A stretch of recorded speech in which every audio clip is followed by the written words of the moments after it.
माँ दुर्गा आदि शक्ति की जय हो। जय महाकाल, जय जय महाकाल।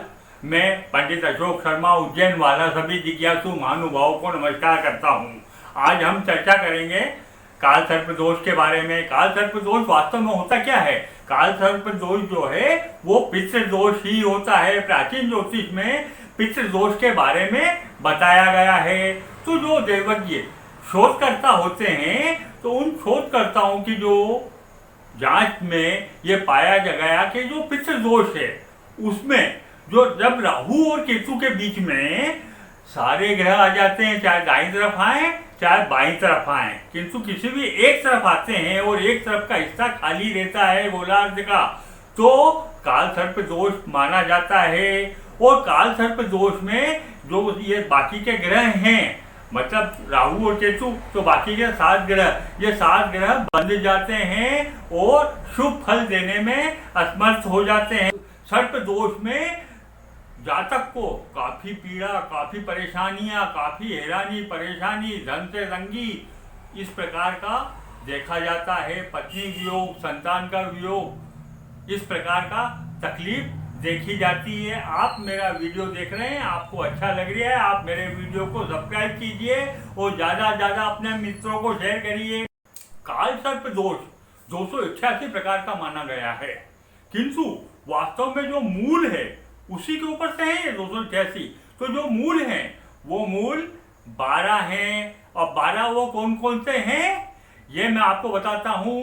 एक पहला अनंत काल सर्प योग, दूसरा कुल्लिक काल सर्प योग, तीसरा वासुकी काल सर्प योग, चौथा शंखपाल काल सर्प योग, पांचवा पद्म काल सर्प योग, छठा महापद्म काल सर्प योग, सातवां वासुकी काल सर्प योग, आठवां ककोरकोट काल सर्प योग, नौवां शंख चूड़ या शंखनाद काल सर्प योग, 10वां पातकी काल सर्प योग, 11वां विषधर या विषाक्त काल सर्प योग और 12वां शेषनाग काल सर्प योग। इस प्रकार के 12 योग माने गए हैं, जिसमें अपन प्रथम से चालू करते हैं कि यदि प्रथम में राहु बैठा हुआ है, प्रथम भाव में राहु बैठा हुआ है और 7वें भाव में केतु बैठा हुआ है, तो ये प्रथम भाव का काल सर्प योग में व्यक्ति का व्यक्तित्व वो बड़ा उलझा हुआ, हैरान परेशान वाला, क्रोधी और परिवार से विवाद करने वाला व्यक्ति हो जाता है। काल सर्प दोष होता है। तो दूसरे भाव में, यदि दूसरे भाव में राहु है और 8वें भाव में केतु है, तो ये दूसरे भाव का काल सर्प योग होता है। इसमें आदमी की कुटुंब में बनती नहीं है, धन पैसे से तंगी रहती है, वाद विवाद रहता है, पारिवारिक कलह पैदा होता है। यदि तीसरे भाव में राहु है और 9वें भाव में केतु है, तो इस प्रकार का काल सर्प योग होता है। इसके अंदर जो है अपने भाई बहनों से उसकी बनती पटती नहीं है, झगड़ा विवाद होता रहता है, धंधा पानी भी बराबर नहीं चलता है। यदि चौथे भाव में राहु हो और 10वें भाव में केतु हो, तो व्यक्ति सभी प्रकारों के सुखों से वंचित हो जाता है। माता पिता के सुख से भी वंचित होता है, संतान के सुख से भी वंचित हो जाता है, और धन और पैसे की कमी भी उसके अंदर आ जाती है। यदि 5वें घर में राहु हो और 11वें घर में केतु हो, तो ये 5वें प्रकार का जो है काल सर्प योग रहता है। इसके अंदर जो है या तो संतान होती नहीं है, या संतान होती है तो बड़ी मुश्किल से होती है, पढ़ाई लिखाई हो नहीं पाती है, पढ़ाई लिखाई में रुकावट आती है, धन पैसे की तंगी रहती है। यदि छठे प्रकार का काल सर्प योग, यदि छठे भाव में राहु हो और 12वें भाव में केतु हो, तो इस प्रकार का काल सर्प योग होता है। इसके अंदर जो है आदमी रोगी रहता है, ऋणी लोन ले लेता है और वो उसको चुका नहीं पाता है, शत्रु हावी हो जाते हैं, और घर में भी पारिवारिक कलह रहता है।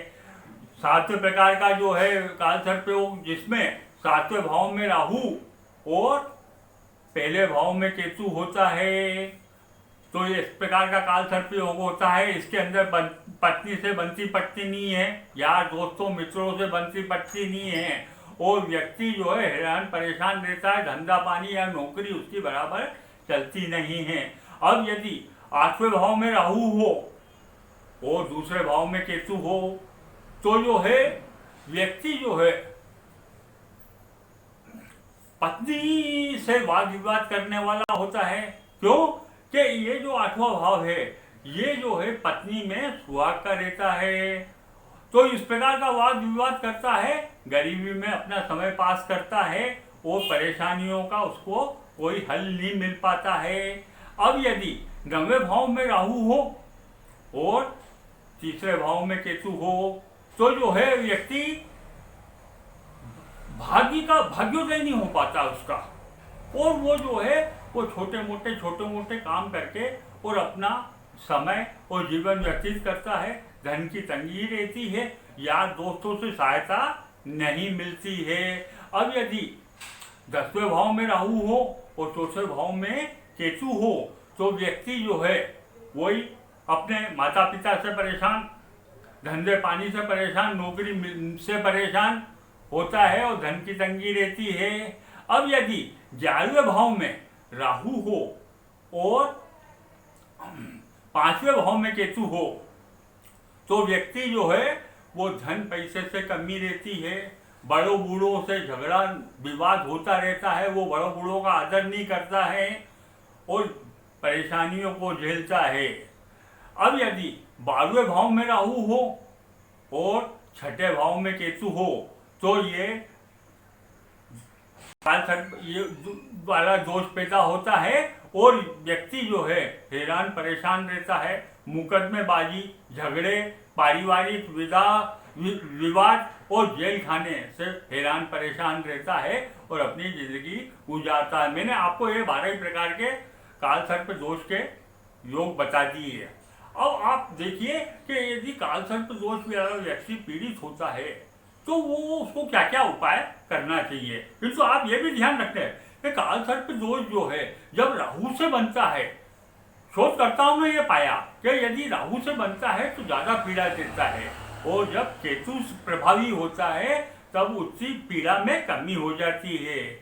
जरूरी नहीं है कि राहु केतु के कारण जो काल सर्प योग बना है वो केवल परेशानी ही देता है। मैंने सैकड़ों लोगों की ऐसी कुंडलियां देखी है जिसमें राहु केतु के से काल सर्प दोष तो बना ही है, पीड़ा तो उन्होंने झेली ही है, जिंदगी में कोई न कोई कमी तो उनको रहती ही है, किंतु उसके योग भी इतने अच्छे हो जाते हैं कि वो ख्याति प्राप्त व्यक्ति भी बन जाते हैं, ऐसा भी पाया गया है। अब मैं आपको काल सर्प योग के उपाय बताता हूँ कि काल सर्प योग के अंदर जो है, क्योंकि ये पितृ दोष के अंदर गति आता है तो जो है हमको 16 श्राद्ध बराबर करना चाहिए।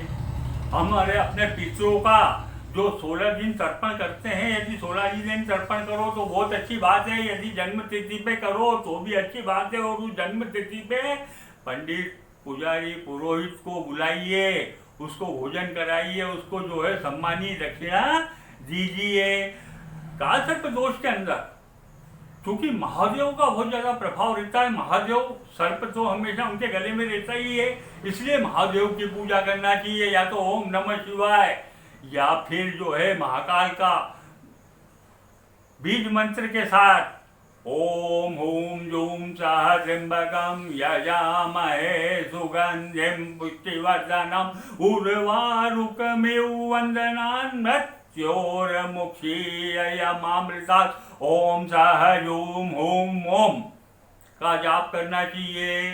यदि आप 11,000 जाप करते हो और उसका 10% 1100 मंत्रों की माला का हवन करते हो, आपको बहुत इसका लाभ आपको मिलेगा। यदि आप 1100 मंत्रों का हवन नहीं कर सकते हो तो एक माला का भी हवन कर सकते हो। काल सर्प दोष की पूजा होती है, उज्जैन में महाकाल होने से उज्जैन में भी पूजा होती है, नासिक में पूजा होती है, इलाहाबाद त्रिवेणी संगम पे पूजा होती है।